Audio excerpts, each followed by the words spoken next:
네, 안녕하세요. 월가즈입니다. 지난주에 저희 팀에서 만든 벨리 엑스퍼트 참가자분들용 매크로 월간 리포트를 다뤘죠. 원래는 엑스퍼트 유저분들께만 제공되는 자료인데 5월의 레포트는 특별히 엑스퍼트 오픈 기념으로 관심 있는 분들이 참고해 보시라는 의미에서 전체 공개도 해놨고 이렇게 영상으로도 다루게 되었습니다. 자, 지난주에는 저희가 1부부터 3부까지 지정학 물가, 성장과 연준, 그리고 금리 얘기까지 세 파트를 다뤘습니다. 그래서 2달 만에 5조 달러가 증발했다가 10조 달러가 돌아온 시장의 그런 진폭을 추적했죠. 그리고 그 배후에 이란뿐만 아니라 미국과 중국이 이란을 사이에 두고 만들어낸 그런 협상들이 있었다는 거, 그리고 물가와 경기는 그 거래가 만들어준 여유 공간 안에서 아직까지 양호한 흐름을 이어가고 있다는 것, 그리고 연준은 인상을 하더라도 엄청 격하게 하지는 않을 가능성이 있다는 것까지 살펴봤고요. 그럼 이제 자연스럽게 따라오는 질문들이 있습니다. 그래서 지금 우리는 그 사이클에 어디쯤 와 있는가? 이 버블이 언제 터질 것인가? 정상을 향해서 아직도 오르는 중인지 아니면은 이미 정상을 지나고 있는 건지 이 질문에 답하기 위해서 저희 리포트에서는 3명의 거장을 살펴봅니다. 드러켄 밀러, 폴 튜더 존스, 그리고 하워드 박스. 그리고 마지막으로 1968년도와 현재를 비교 검토하면서 저희가 지금 어느 시점에 왔는지 가늠을 조금 해보고 있습니다. 네, 그럼 28페이지를 보겠습니다. 그 리포트 4장은 이런 문장으로 문을 엽니다. 주식시장을 바라보다 보면 복잡한 변수와 정보의 홍수 속에서 멀미가 날 때가 있습니다. 누구나 공감하는 얘기죠. 지난 영상에도 이런저런 얘기들 막 주절주절한데 결론이 뭐냐 이렇게 말씀하시지만 사실 이런 변수들 다 보고서도 고려해야 될 변수들이 많은 게 또 금융시장이다 보니까 이런 변수들이 너무 많아서 길을 잃을 때가 많고요. 그래서 리포트는 그럴 때 거장들의 코멘트를 참고하는 것도 이제 초심자 입장에서는 중심을 잡는데 도움이 된다고 합니다. 그래도 거장들이 상승장에서는 많이 무시를 받지만 그래도 수십 년 동안 사이클의 정상과 바닥을 직접 통과해 온 사람들이니까요. 그래서 첫 번째 거장부터 만나보겠습니다. 첫 번째는 매크로 투자의 대가 스탠리 드러켄 밀러죠. 드러켄 밀러 이야기는 이전에도 여러 번 다뤘는데 보시면은 그의 시각이 잘 정리되어 있습니다. 이제 드러켄 밀러는 연초 인터뷰에서 한 가지를 가장 두려운 리스크로 꼽았습니다. 바로 내러티브 기반 버블이죠. 그리고 시장을 현재 야구로 치면은 7회 8회 초 인터뷰에 따라서 좀 다른데 지금은 한 8회 말이라고 언급을 하기도 했었고요. 그래서 이 표현을 조금 곱씹어 볼 필요가 있는데요. 8회라는 것은 경기가 끝나가고 있다는 뜻입니다. 그런데 동시에 아직까지 2이닝이 남아 있다는 뜻이기도 하죠. 또 연장전이 있을 수도 있고요. 그래서 끝을 의식은 하되 아직은 끝나지 않았다. 그런 표현으로서 이제 9회 말보다는 7회 8회라는 의미로 이렇게 던진 게 아닐까 싶습니다. 그래서 드러켄 밀러의 시각은 그런 약간 미묘한 균형, 끝이 나가는데 끝은 아니다. 그런 균형 위에 서 있다고 할 수 있습니다. 그러면서 그는 한 가지를 덧붙였는데요. 이 표현을 빌리면은 대공황이나 금융위기 같은 심각한 경제 위기 전에는 늘 자산 버블이 먼저 있었다라고 하는데요. 이 말도 두 갈래로 읽히죠. 하나는 분명한 경고, 그러니까 지금 버블이 형성되고 있으면은 그 끝에는 심각한 위기가 따라올 수 있다는 것이고요. 근데 다른 하나는 어떻게 보면 역설적이게도 아직까지 시간이 남아 있다는 신호, 버블은 터지기 전까지는 계속 부풀어 오르니까 그런 이중적인 의미가 담겨 있지 않나 싶습니다. 두 번째 거장은 폴 튜더 존스, 줄여서 PTJ라고 부르는데 예전 영상에서 다뤘던 것처럼 PTJ는 87년도 블랙 먼데이를 예측한 것으로 유명한 인물이죠. 시장의 붕괴를 미리 읽어낸 전설적인 트레이더인데 그가 최근 인터뷰에서 한 말이 흥미롭습니다. AI 주식을 더 샀다고 밝혔습니다. 그러니까 붕괴를 예측했던 사람이 지금은 더 사고 있다는 점이 이제 PTJ의 시각을 이해하는 출발점이라고 할 수 있고요. 이 PTJ는 지금의 AI 사이클을 과거 PC와 인터넷이 만들어낸 생산성 혁명과 비교하면서 해석을 하는데요. 그리고 두 가지 관점에서 아직까지는 상승 여지가 좀 남아있다고 봤습니다. 먼저 첫 번째는 생산성의 관점입니다. 리포트의 표현을 빌리면은 생산성 기적이라는 관점에서는 앞으로 2년 정도가 더 남았고 약 40%의 추가 상승 여력도 있다는 것이죠. 그래서 지금 S&P가 조금 떨어졌는데 7,300 그렇게 되니까 S&P가 1만 갈 때까지는 여력이 있다는 의미이기도 한데 이 AI가 만들어낸 생산성 혁명이 아직 초중반이라는 뜻이고요.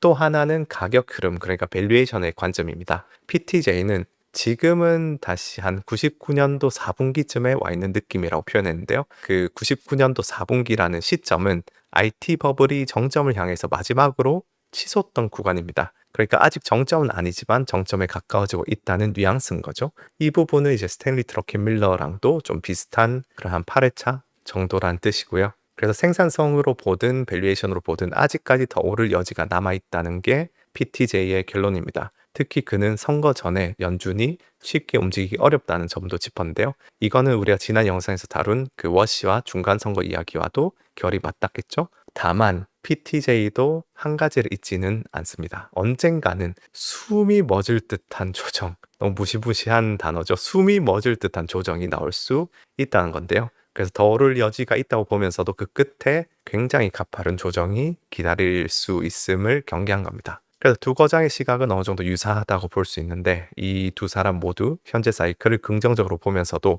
조심스럽게 버블의 끝을 경계하고 있다. 이렇게 리포트에서는 정리하고 있습니다. 자, 그러면은 두 거장이 경계한 그 끝은 어떤 모습으로 오는가? 이 리포트에서 저희가 쓴 게 이 두 거장이 입을 모아서 경계한 그 끝, 그 끝에 대해서 어떤 신호로 찾아올 수 있는지를 이렇게 정리하는데요. IPO 사이클, 그리고 증자 등으로 인한 주식 공급 증가 및 AI 내러티브 붕괴 시나리오와 함께 금융 측면에서는 크립토발 충격을 또 테일 리스크로 주시할 필요가 있다는 그런 부분이 있는데요. 여기에 이제 세 가지 신호가 압축되어 있는데 하나씩 풀어보겠습니다. 가장 먼저 눈에 들어오는 거는 주식 공급의 증가입니다. 지금 벨리 엑스퍼트 프로그램 분들, 제가 지난주부터 이제 그 멘토링 세션도 직접 시작을 했는데 글로벌 매크로 실전편에서 나중에 닷컴 버블도 다 공부하게 되는데 그때도 이런 공급 이슈들이 생기게 됩니다. 그래서 그것도 나중에 같이 한번 풀어보면은 지금 AI 버블을 이해하는 데 훨씬 더 도움이 될 거기 때문에 나중에 한번 같이 공부를 해보시고요. 근데 어쨌든 여기서 주식 공급의 증가라는 얘기가 나오는데 26년에 예정된 IPO가 상당히 많죠. 스페이스 X도 있고 오픈 AI나 엔트로픽도 이야기는 계속 나오고 있습니다. 그래서 이렇게 대형 IPO가 쏟아지면은 시장에 공급되는 주식의 양 자체가 늘어나면서 시중 유동성을 흡수하는 블랙홀이 될 수도 있습니다. 사실 버블의 막바지에는 늘 이런 일이 벌어졌는데요. 비싸진 주가를 이용해서 자금을 끌어모으려는 움직임이 되게 활발해지는데 아무리 신주에 대한 수요가 강하더라도 신주 공급이 그 이상으로 쏟아지면은 수요와 공급 법칙에 의해서 가격은 결국 무게를 견디지 못할 수 있는 거죠. 이 점에서는 캔 피셔가 자주 강조해온 주식의 수급 논리를 생각해 볼 필요가 있는데요. 캔 피셔가 예시로 닷컴 버블을 듭니다. 99년 당시 테크 기업들의 IPO 열풍이 불면서 전체 IPO 시장에서 테크주가 차지하는 비중이 21%를 차지했는데 이로 인해서 미국 전체의 상장 주식 발행수의 2%가 증가했다고 합니다. 이렇게 증시의 신주가 대폭 늘어난 상태에서 한 해가 지나서 2000년 3월쯤이 되자 피셔는 신규로 IPO를 치른 기업들이 현금 소진을 하면서 버블이 꺼질 수 있다. 그렇게 우려를 했었거든요. 근데 실제로 그때부터 버블이 점차 꺼지기 시작했죠. 그래서 올해와 내년 역시 IPO가 대폭 늘어날 것으로 보이기 때문에 그 이후에 시장의 에너지가 좀 소멸되는 흐름이 나타나는지 주목할 필요가 있겠습니다. 그리고 또 IPO는 아니지만 구글이나 메타 같은 기업들조차 요새 유상증자를 한다는 얘기가 계속 나오고 있죠. 그래서 이 부분도 비슷한 맥락에서 유의할 필요가 있겠고요. 물론 IPO는 좀 섹터별로 긍정적인 측면도 있긴 합니다. IPO 기대감이 확산되면서 해당 섹터의 다른 종목들에도 낙수 효과가 작용할 수가 있죠. 이러면 수혜 섹터와 소혜 섹터가 갈릴 수 있을 겁니다. 그리고 IPO를 한다고 무조건 수급이 악화된다고 단언은 할 수 없는 측면도 있는데요. IPO가 증가하더라도 시장에 충분한 유동성이 있고 투자 심리가 좋고 경제가 강건하고 이러면은 거뜬하게 그런 공급 증가를 소화해낼 수가 있겠죠. 이런 점에서는 단순히 IPO 건수만 보기보다는 GDP 대비 IPO 규모를 함께 볼 필요가 있는데 경제 규모가 커진 만큼 시장의 IPO 소화 능력도 확대된 부분이 있다. 이렇게 생각하시면 되겠습니다. 여기에 이제 AI 내러티브의 붕괴가 겹칩니다. 지금 시장을 떠받치는 동력은 AI죠.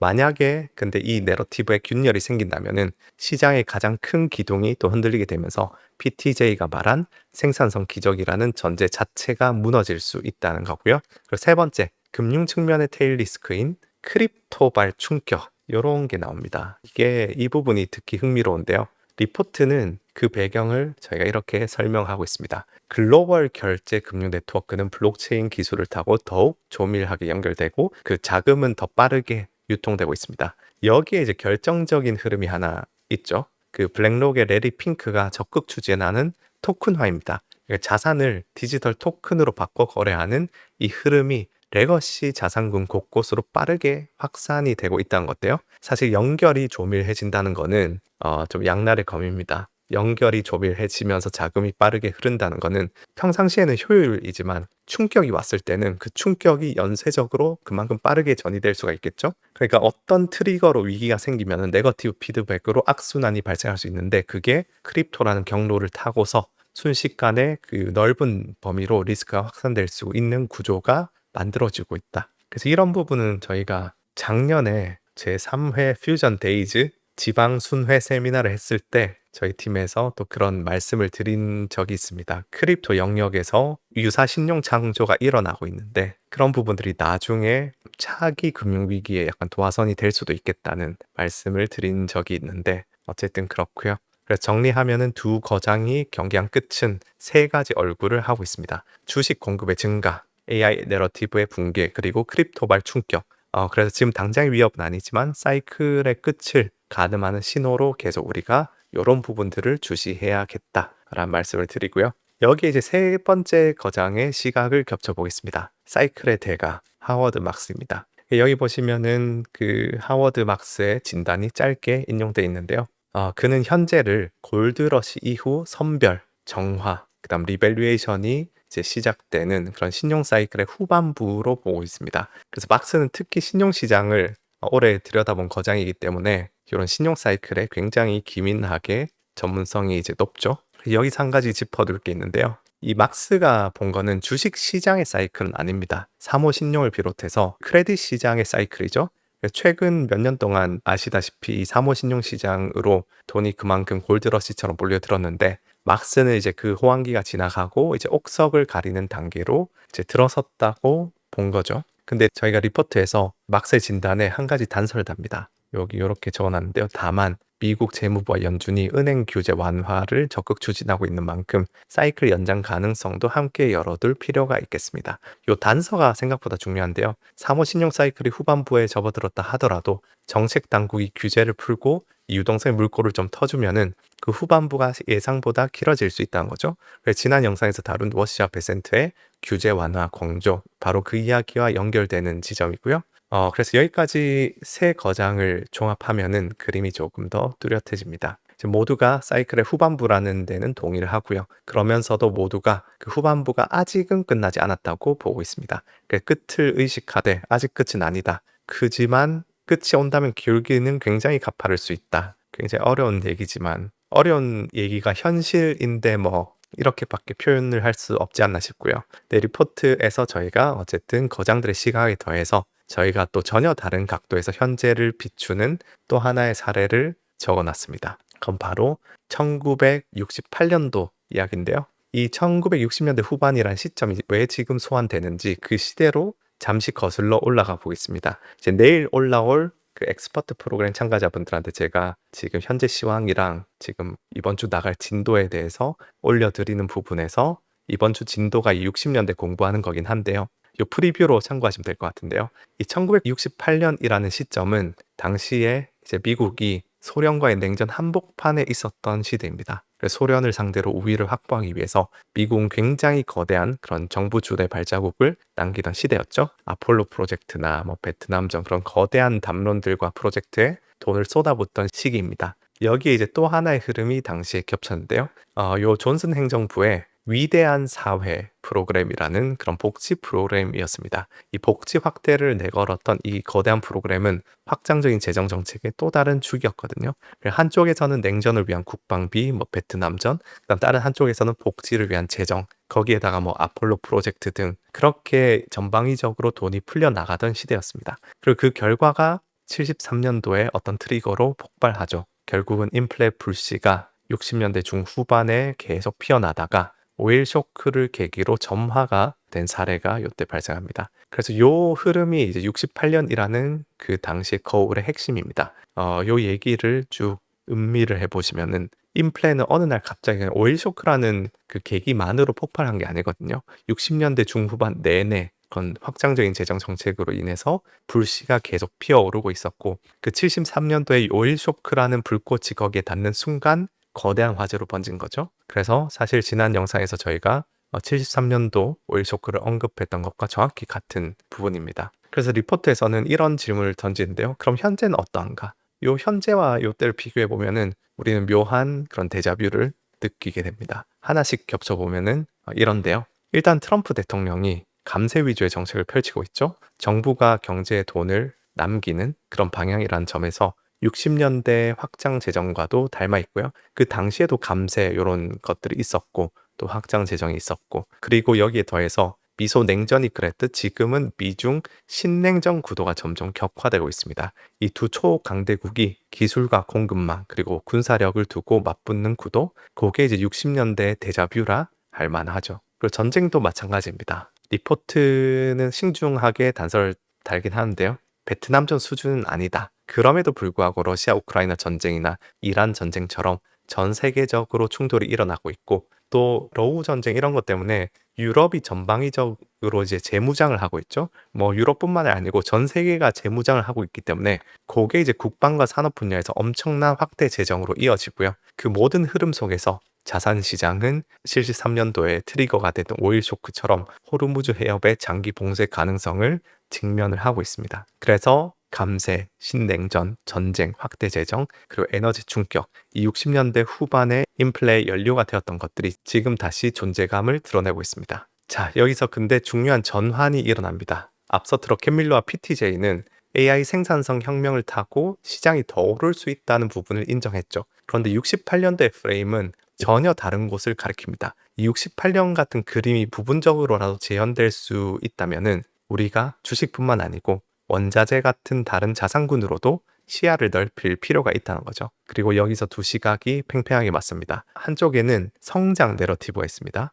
AI 기술주 생산성. 그리고 다른 한쪽에는 68년이 가리키는 인플레 내러티브가 있고요. 원자재와 실물 자산. 그래서 70년대를 떠올려 보면은 인플레 파도 속에서 돋보였던 자산군은 주식이 아니라 원자재였기 때문에 우리가 닷컴 버블이 아니고 지금 68년도와 유사하다면은 우리가 봐야 할 곳은 어쩌면 기술주가 아니고 원자재일 수도 있다는 거. 이게 리포트가 던지는 시사점입니다. 자, 그렇다면은 정말 중요한 질문이 하나 남는데요. 이 모든 시각을 종합했을 때 우리는 과연 어디에 투자해야 하는가라는 질문이죠. 자, 그래서 이 질문이 바로 리포트 5장의 주제입니다. 여기는 보시면은 이렇게 시작합니다. 자, 물가, 경기, 연준 등 전형적인 매크로 팩터는 어느 정도 살펴봤고 이제는 자산군과 섹터를 생각해 볼 차례입니다. 그래서 지금까지 저희가 1, 2, 3, 4장까지 쭉 따라온 모든 분석, 지정할 거래, 물가, 경기, 연준, 그리고 거장들의 시각은 결국은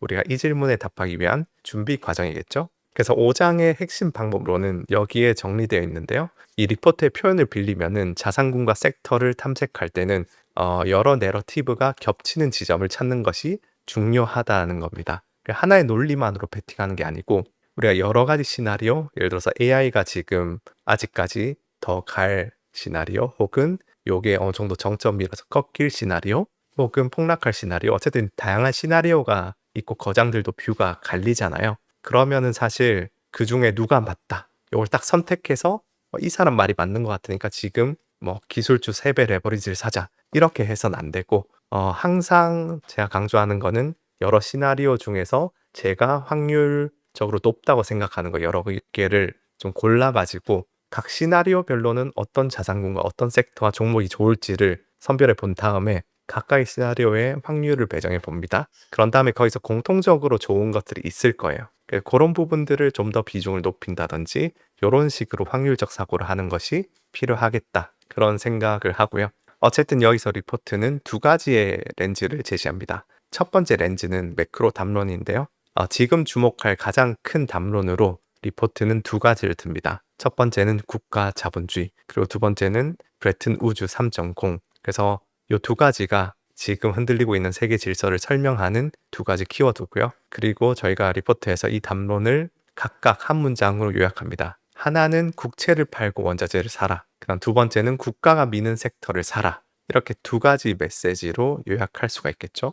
흥미로운 건 여기서입니다. 68년도 당시 그 시대가 가리켰던 원자재, 그리고 거장들이 주목했던 성장 섹터가 요 담론 안에서 다시 또 만나게 됩니다. 왜냐하면 국가 미는 섹터 자체에 AI랑 재무장이랑 재산업화가 포함되기 때문이죠. 이게 첫 번째 렌즈고, 두 번째 렌즈는 경기 사이클입니다. 이제 여기 보시면 과거 경기 사이클의 그런 국면별로 어떤 섹터가 반복적으로 상위권에 올랐었는지를 분석해 뒀는데요. 이 매크로 담론과 경기 사이클, 요거를 이제 저희가 지금 엑스퍼트 분들은 나중에 다 배울 건데, 여기서 자산군 밸류에이션 들어가셔서 섹터 로테이션 가보시면은 더 자세하게 이런 부분들을 적용해 볼 수 있으니까 나중에 다 같이 공부해 보시면 좋을 것 같고요. 어쨌든 여기서 이 매크로 담론과 경기 사이클 두 렌즈가 동시에 가리키는 지점, 거기에 이제 저희가 지금 압축하고 있는 기대 섹터들이 이제 모여 있습니다.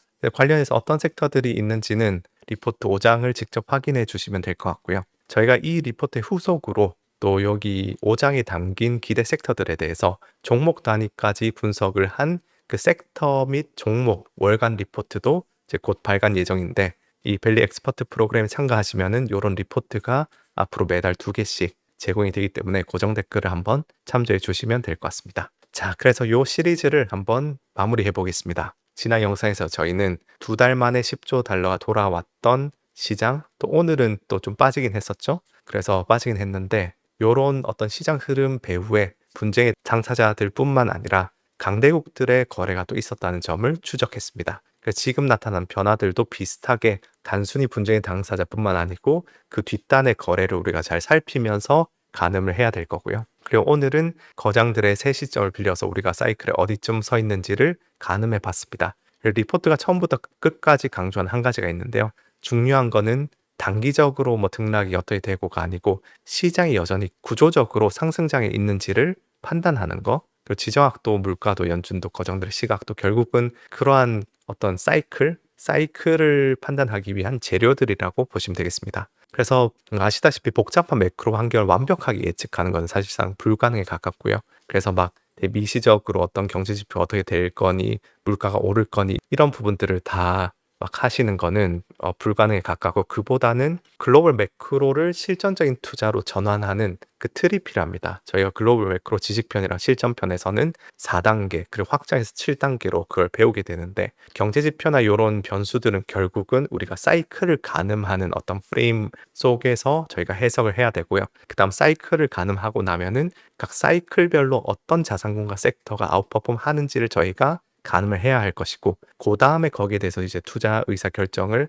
하는 그런 플로우를 저희가 수립해야 된다는 점. 그래서 벨리 AI라는 공간은 여러분이 그렇게 단단한 투자 체력을 쌓을 수 있는 그런 공간이라고 봐주시면 되겠습니다. 그래서 오늘 영상이 도움이 되셨다면은 구독 및 좋아요 부탁드리고요.